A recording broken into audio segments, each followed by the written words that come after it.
It's an interesting conversation because that ebbs and flows.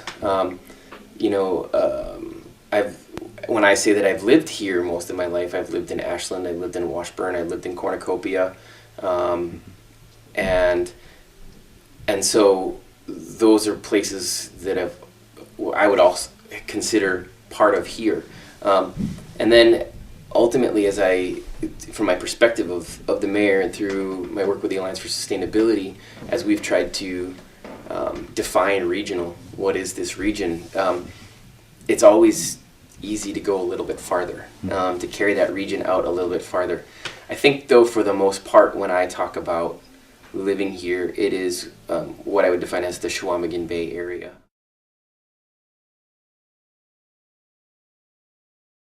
Well, obviously, you know, the heritage of this place being the home of the Anishinaabe, that really defines what it has set a tone for this region. And then, you know, in more recent history, because of the lake, I think that we have a really interesting little microclimate that provides good opportunity for growing fruit, you know, berries and apples and things along those lines. So there's that the microclimate, I think, is a part of it.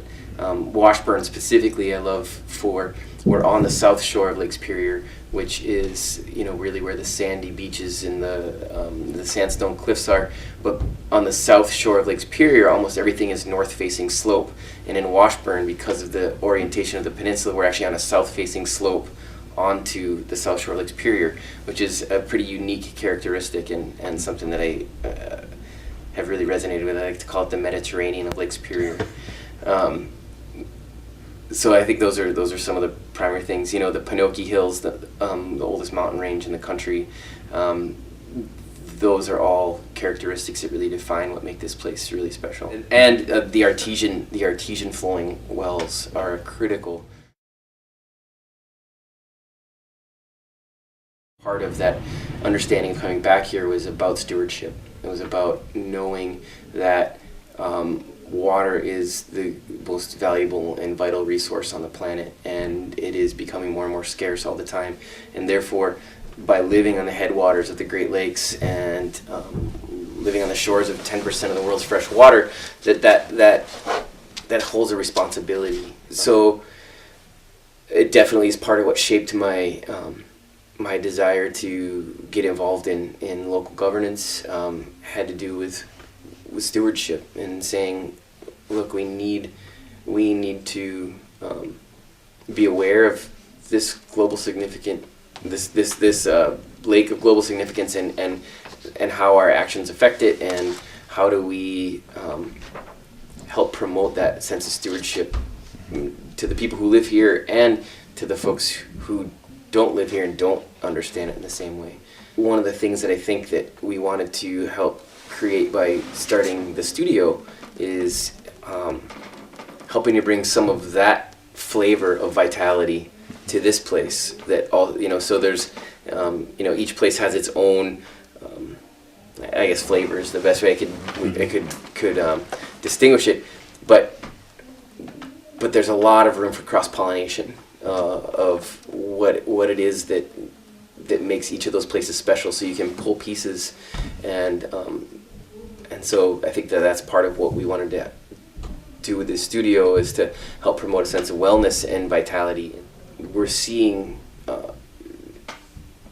over and over again that the extractive industries are not sustainable.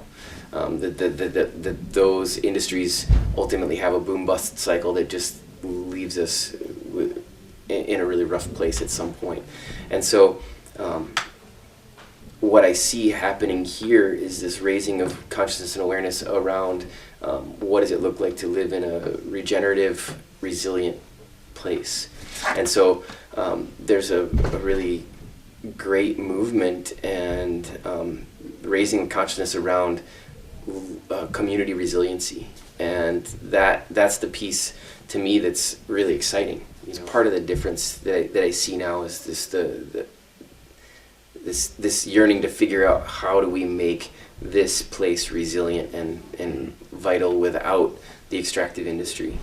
this shift that we're feeling, this move towards community sustainability and resiliency, is the kind of thing that will provide the security so that your kids can move back, so that your kids can feel that true sense of security about what it means to have a place where they can return to.